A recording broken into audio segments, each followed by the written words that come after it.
Bom, pessoal, então vamos começar a falar um pouquinho de técnicas de teste de software, né? Dando a conceituação inicial sobre isso. A parte mais prática a gente vai tratar a partir do início da próxima aula, tá?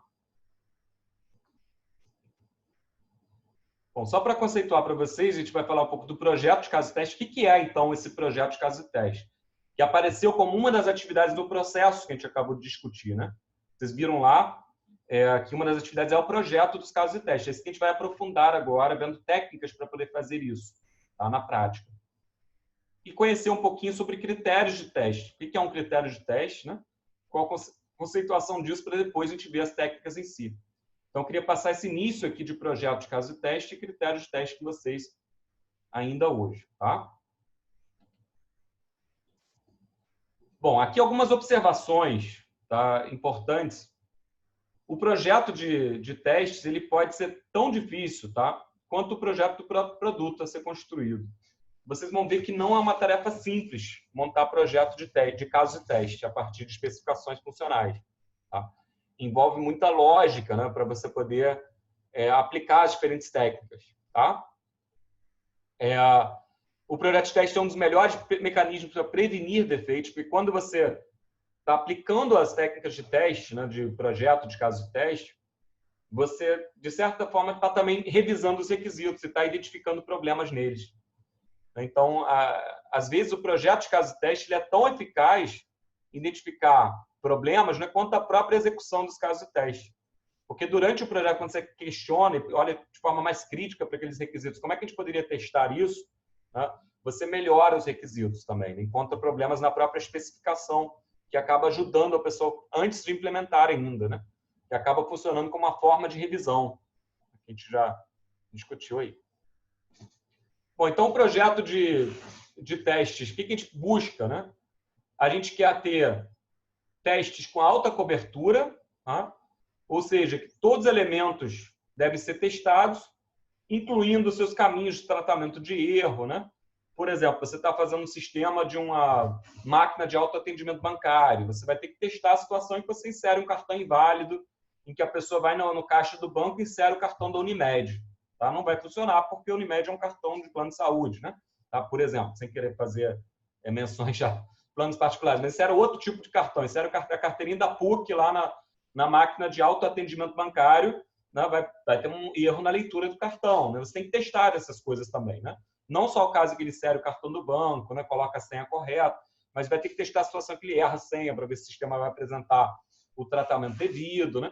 Então, tratar todas as funcionalidades, os itens a serem testados, né? Incluindo as situações de erro. Você vai testar a situação em que ele funciona e as situações em que ele não deveria funcionar também, que ele deveria dar mensagens de erro. Então, você também precisa testar isso, né, para ver se ele realmente está dando essas mensagens de erro. Tá? Existem situações nas quais você não vai ter todos os recursos para testar, fazer testes unitários completos. Aqui falando de teste unitário, que é aquele feito pelo desenvolvedor, né? O teste que é feito pelo desenvolvedor é comum que você não tenha tempo, às vezes, num projeto de software, de construir testes unitários em JUnit, por exemplo, se estiver programando em Java, para todas as classes Java. Tá? Então, o que você faz? Você escolhe os componentes mais críticos, tá? E faz testes unitários para esses. E tenta inserir revisões de código, né? Pelo menos nas alterações que vão sendo feitas nos códigos, né? Com revisões de código modernas, por exemplo. Na hora que você traz, na hora do pull request, né? Do PR, alguém vai lá e revisa o código para poder integrar isso naquele software, como funciona também o desenvolvimento de sistemas open source, né? Tá? Tem sempre essa revisão na hora do pull request. Muitas empresas adotam isso para ter algum tipo de revisão de código. Tá? E para módulos mais críticos, que tem as principais regras, a lógica mais complexa, você poderia tentar automatizar os testes para esses módulos, por exemplo. Tá?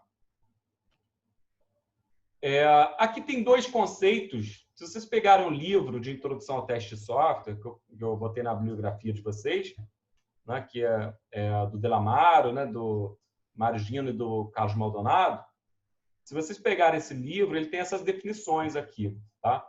Um critério para seleção de casos de teste e um critério para adequação de casos de teste. Eu quero resumir isso, tá? Essa notação um pouco formal aqui, mas é bem simples o entendimento disso. Tá?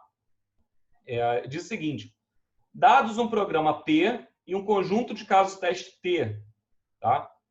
Um critério de seleção, tá, é o procedimento para escolher os casos de teste para um programa. Tá? Então, você vai aplicar uma certa técnica, né, para selecionar casos de teste. Tanto que o critério de seleção de casos de teste é comumente chamado de técnica de teste. Tá? É a técnica para você poder selecionar casos de teste representativos.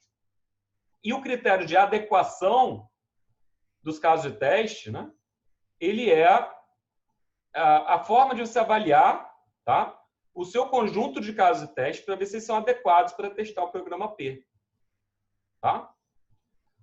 O que a gente quer, o que eu quero reforçar aqui, que eu trouxe do lado do livro, que eu acho que é a mensagem principal, que eu quero reforçar, é o que está escrito aqui embaixo. Existe uma correspondência entre o critério de seleção e o critério de adequação. O que isso está dizendo para a gente?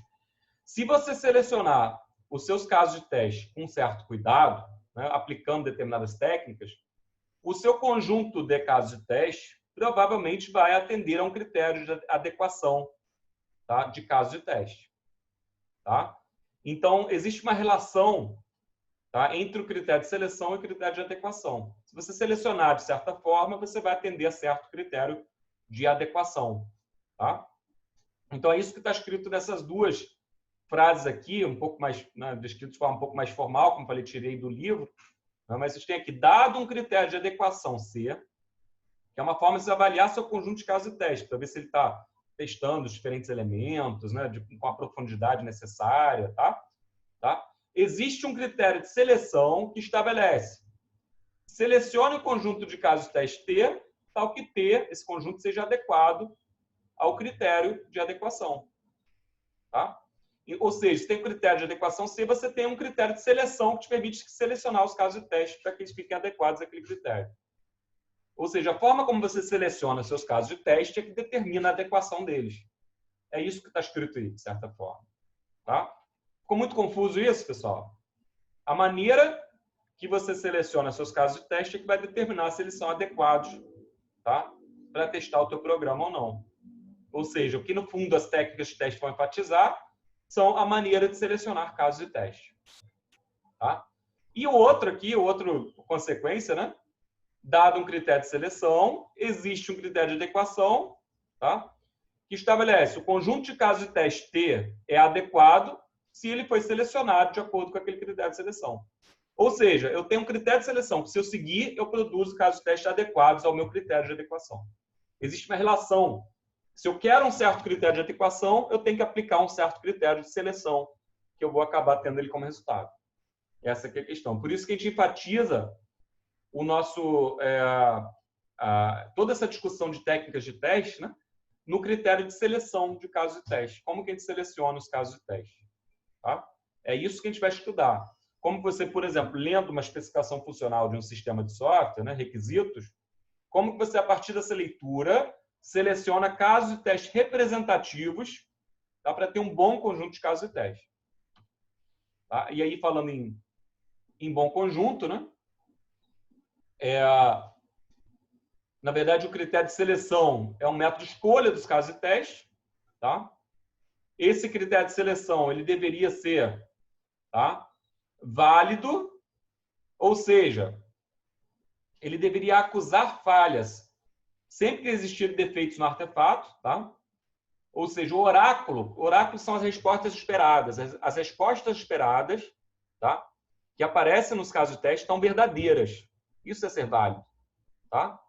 Então, você diz, olha, a resposta desse cálculo de imposto de renda aqui deveria dar R$ 1.245,13. Tá? Essa resposta que você vai testar para ver se vai bater essa resposta, ela tem que ser verdadeira. Para que, caso o sistema dê um resultado diferente desse, saber o sistema falhou. Tá? Então, ele tem que acusar falha sempre que tiver um defeito no artefato. O oráculo tem que ser verdadeiro e correto. Tá? Confiável. Tá?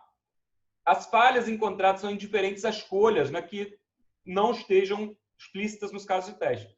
Ou seja, se eu usar aquelas entradas que estão especificadas nos casos de teste, seguir exatamente o que está escrito no caso de teste, executar aquilo, eu vou reproduzir a falha. Eu vou conseguir reproduzir a falha. Eu vou ter registrado quais dados que eu usei, em que sequência que eu executei isso, eu vou conseguir reproduzir a falha. isso é um caso de teste confiável. Né? Você tem os dados para poder repetir e fazer ele falhar de novo. Tá? Completo, o seu conjunto de casos de teste, no seu critério de seleção, deveria ser completo, ou seja, deveria cobrir de forma adequada os elementos a serem testados. Tá? Quando estou falando, por exemplo, do sistema que tem várias funcionalidades, várias features diferentes, só para passar uma compreensão para vocês, eventualmente vocês vão ouvir esse termo feature. Tá? Feature eu vou escrever aqui no chat para vocês esse termo. Talvez você já deve ter ouvido falar nesse termo aqui, feature. Vocês já escutaram isso alguma vez, esse termo feature que eu acabei de escrever para vocês aí no chat? Sim, né? Falam muito, esse sistema vai ter essas features, tal. O que eles estão dizendo com feature? Feature é uma maneira mais abstrata de falar de um requisito. Tá? Então, é como se fosse uma funcionalidade, um nível macro. Tá? Olha, o sistema vai ter o cálculo do imposto de renda, uma feature que ele vai fornecer. Tá? E aí você vai detalhar isso depois com requisitos funcionais, com casos de uso, né? Detalhando mais. Mas, num primeiro momento mais abstrato, são as features. Quais são as funcionalidades principais que o sistema tem? Tá? As características e funcionalidades principais são as features que ele possui. Tá? Então, é uma forma abstrata de você falar do que o sistema oferece, o que ele faz, né? Para os seus usuários finais, né? Para os interessados. Quais são as funcionalidades principais. Então, se você tem um conjunto de features que o sistema, né, oferece, né, de funcionalidades que ele oferece, você deveria estar testando todas elas. Né?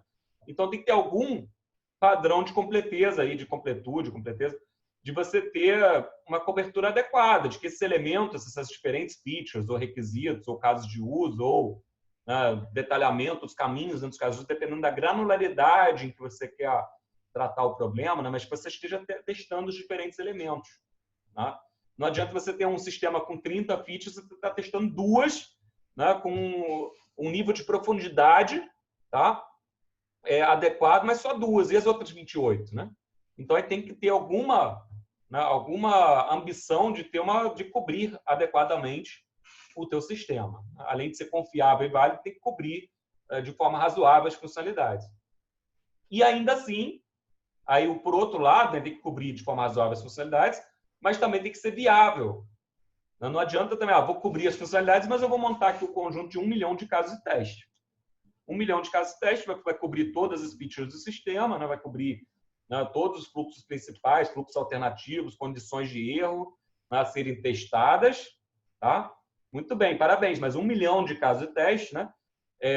Ninguém vai conseguir testar, né, manualmente, por exemplo. Executar isso, vai ficar 6 meses executando os casos de teste. Não é viável, né, para o time to market, às vezes, de uma entrega, né, de curto prazo. Tá? Então, você tem que avaliar também se o custo de aplicação é razoável, ou seja, você não pode exagerar no número de casos de teste. Tem que ser uma coisa razoável, viável. Né? Tá? Ok. E aí, o critério de adequação, que envolve avaliar se os testes estão apropriados, né? Tá? Então, você tenta definir as propriedades que precisam ser testadas, né? Tá? Relembrando que é impossível garantir a inexistência de erros. Né? Uma frase lá do Dijkstra, que eu trouxe lá quando a gente começou a falar de teste, a primeira aula sobre conceitos de teste, né? Eu falei um pouco que é impossível você garantir com teste que o sistema funciona, você consegue mostrar as falhas, né? Não assegurar que ele funciona em todas as condições. Então, ele é usado na prática para definir uma qualidade mínima, né, que será validada para o teste. Você poder revisar os testes e ver se ele atende uma qualidade mínima. Então, o objetivo, na verdade, é obter de maneira sistemática um conjunto de casos de teste, tá, efetivo quanto à meta principal de teste, ou seja, revelar falhas. A gente quer ter um conjunto de casos de teste que tenha alta probabilidade de revelar falhas no sistema.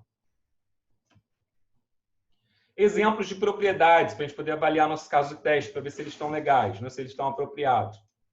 Tá? Por exemplo, incluir todos os desvios de fluxo de execução. Saiu porque forneceu um dado em branco, forneceu um dado inválido, errou a leitura do cartão. Todas essas condições de desvio, tá, deveriam ser testadas, por exemplo. Tá? Incluir pelo menos um uso de todo o resultado computacional. Calculou alguma coisa, faz essa coisa ser usada dentro do sistema para ver se não gera algum tipo de problema, tá? E gerar as diferentes respostas que o sistema poderia dar, né? Tá? Todo resultado computacional nesse sentido. Se ele tem como responder um resultado, vai pagar meia entrada, vai pagar inteira, tem que ter um caso teste que vai fazer ele pagar meia, tem que ter um caso teste que vai fazer ele pagar inteira, porque são dois resultados computacionais diferentes, né? Aí você tem que explorar isso. E o teu conjunto de casos teste deveria ser mínimo, tá? Cobrindo essas diferentes... você não precisa ter vários casos de teste cobrindo o mesmo desvio de fluxo, por exemplo, tá? Execução. E finito, porque você vai precisar executar isso num tempo, né, viável, razoável, tá? Então, o conjunto de casos teste T, ele é adequado, tá? Se é adequado a um certo critério de adequação, tá? Se todo elemento requerido pelo critério de adequação, ou seja, por exemplo, cobrir todos os dias de fluxo, incluir pelo menos um uso de cada resultado computacional, se cada item que está sendo coberto pelo menos por um caso de teste, pelo menos um caso de teste para cada desvio de fluxo, para cada resultado computacional, tá? Pelo menos um, cobrindo cada partezinha do meu critério de adequação. Se eu tiver um caso de teste Tzinho aqui, cobrindo, tá? O conjunto de casos de teste T maiúsculo, né? Tá? Essas propriedades do critério de adequação, então está tudo certo. Tá? Essa aqui é a ideia. Na prática, enfatizando novamente, tá? A gente vai aplicar uma técnica de teste que, se a gente aplicar corretamente, vai fazer com que a gente selecione casos de teste que sejam adequados a determinado critério de adequação, tá? Pensado em função dessa técnica. Tá? Então, a gente vai discutir ao longo do curso 3 tipos de técnica. Tá? A técnica funcional, também chamada de caixa preta, tá? Ou fechada, que é o que a gente vai entrar nas técnicas. Próxima aula a gente vai ver as primeiras técnicas, aí, partição por conjunto de equivalência, análise valor-limite, gráfico causa-efeito. Tá? A próxima aula a gente vai começar a ver com exercícios aí essas técnicas. Tá? A técnica estrutural, que é também chamada de caixa branca, que você conhece os detalhes como o software foi implementado, e é mais usada para teste unitário, teste de integração, testes feitos pelo desenvolvedor, tá? Em que você vai considerar como que o projeto, como o sistema foi projetado, como foi implementado. Para poder fazer teste, tipo um teste estrutural seria avaliar se o programa entrou num if ou não entrou num if. Tá? Isso é uma técnica estrutural, por quê? Você não está considerando o sistema como uma caixa preta em que você não consegue ver os detalhes interiores, né? Você está olhando, ali tem um if, eu quero fazer um caso de teste que entre no if, um que não entre. Isso é um teste estrutural. No caixa preta, no funcional, você não sabe que tem um if no código. Você só sabe que o sistema tem essa interface e precisa dar esse resultado. Tá? E os baseados em defeitos, que a gente vai falar mais para frente, vai falar em análise mutante, semeadura de defeitos, algumas outras técnicas aí. Enfatizando aqui que a questão principal não é qual delas usar. Vocês não vão me ver falando aqui, usem técnica funcional, técnica estrutural não serve para nada. Não use teste unitário, usa teste sistema. Não, nem o contrário. Quem faz teste unitário não precisa fazer teste de integração. Não, tá? De forma alguma, tá? Eu vou trazer umas figurinhas engraçadas para conceitualizar isso na próxima aula. Mas o teste unitário, você testar cada pedacinho do sistema funciona, não assegura que a integração dessas partes vai funcionar, tá? E nem que o sistema, né, resultante dessa integração funcione. Então, você precisa de diferentes tipos de teste, tá? Diferentes fases de teste, diferentes tipos de teste e considerando diferentes técnicas de teste, combinar essas coisas, tá? E aí montar a sua estratégia combinando, tá? Para maximizar o benefício dessas coisas. Então, não é você escolher a sua predileta, funcional, estrutural, tal, é conhecer todas elas e saber, né, de acordo com a criticidade do seu sistema, do que você vai lançar mão. Tá? Então, é isso, pessoal. Só para enfatizar aqui, existe uma outra classificação de técnicas de teste. Né? Eu não gosto tanto dessa classificação, tá? Caixa cinza. Tá? Porque eu falei caixa preta, caixa branca e caixa preta. Né? Caixa branca conhece os detalhes de implementação em termos. Caixa preta não conhece. Ele considera, ele faz o teste todo sob a perspectiva do usuário, utilizando o sistema, né? Fornecendo um arquivo, mandando o sistema processar, olhando para a saída. né? Ele, basicamente, ele atua sobre entradas, saídas e interações com o sistema, né? O caixa preta. Enquanto caixa branca é um planejamento sobre a estrutura interna de código, projeto e tudo mais. E, às vezes, eles citam aí um caixa cinza, tá? O que é esse caixa cinza? É um teste que você faz. Basicamente, um teste caixa preta, usando o teste no sistema para testar sobre a perspectiva do usuário, mas você vai fazer algumas verificações, como, por exemplo, se ele escreveu um registro no banco de dados, se ele atualizou alguma tabela, né? Esse tipo de coisa a gente interpreta como caixa cinza, porque você, de certa forma, foi numa parte da estrutura do sistema, né? A tabela não deixa de ser uma estrutura do sistema, um registro de armazenamento, né? É uma estrutura interna que, sob a perspectiva do usuário, você não tem acesso ao banco de dados, não tem acesso à tabela. Tá? Então, às vezes, o pessoal chama isso, quando precisa ter esse tipo de acesso, tá? De caixa cinza. Tá? A gente aqui vai enfatizar caixa branca e caixa preta, sem dúvida nenhuma. Tá? Vai focar nesses dois, as técnicas desses dois, sabendo que, na prática, às vezes, o caixa preta é complementado com algumas ações que poderiam ser classificadas como caixa cinza. Tá? Bom, então, a técnica funcional, ela envolve aí, como eu falei com vocês, derivar casos de teste, né, a partir dos requisitos, tá? Ele vê o software do ponto de vista macroscópico, da perspectiva do usuário, tá? Basicamente envolve identificar as funções que o sistema deve realizar e criar casos de testes para verificar se essas funções estão funcionando corretamente, tá? Então, de novo, é uma caixa preta, tá? Em que o usuário não sabe, né? A pessoa que está testando não sabe como que o sistema processa as coisas, ele só fornece as entradas e verifica se a saída bateu, né, com aquilo que ele esperava. Tá? E aí, esse é o slide em que eu vou interromper essa aula de hoje, tá? Em que eu vou começar a falar para vocês das técnicas de teste, técnica funcional, que tem essa perspectiva caixa preta, né? Que você vai testar o sistema sob a perspectiva do usuário. E nós vamos conhecer na próxima aula, a começar a conhecer 4 técnicas de teste, né? Critérios, né? Às vezes chamados critérios, por toda essa discussão que a gente teve aqui, critério de adequação, critério de seleção. Foi bom a gente ter adiantado essa parte para hoje, e deixar a parte mais prática separada para a próxima aula. Né? Então, toda essa discussão aqui de critério de adequação, de seleção, é porque as técnicas de teste para a gente, na verdade, vão servir como critério de seleção. Tá? Então, a gente vai ver 4 técnicas de teste, partição por conjunto de equivalência, que era aquela, não sei se vocês lembram, mas que a gente viu quando a gente falou em leitura baseada em perspectiva. Eu falei que essa técnica era aplicada lá e dava um passo a passo para aplicar ela. A gente vai falar em análise valor-limite, grafo, causa e efeito e error guessing, que normalmente complementa as outras. Tá?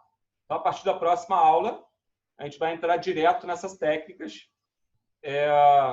de teste funcional. Tá? Vou interromper aqui, então, a gravação. Na próxima aula, a gente entra nas técnicas funcionais.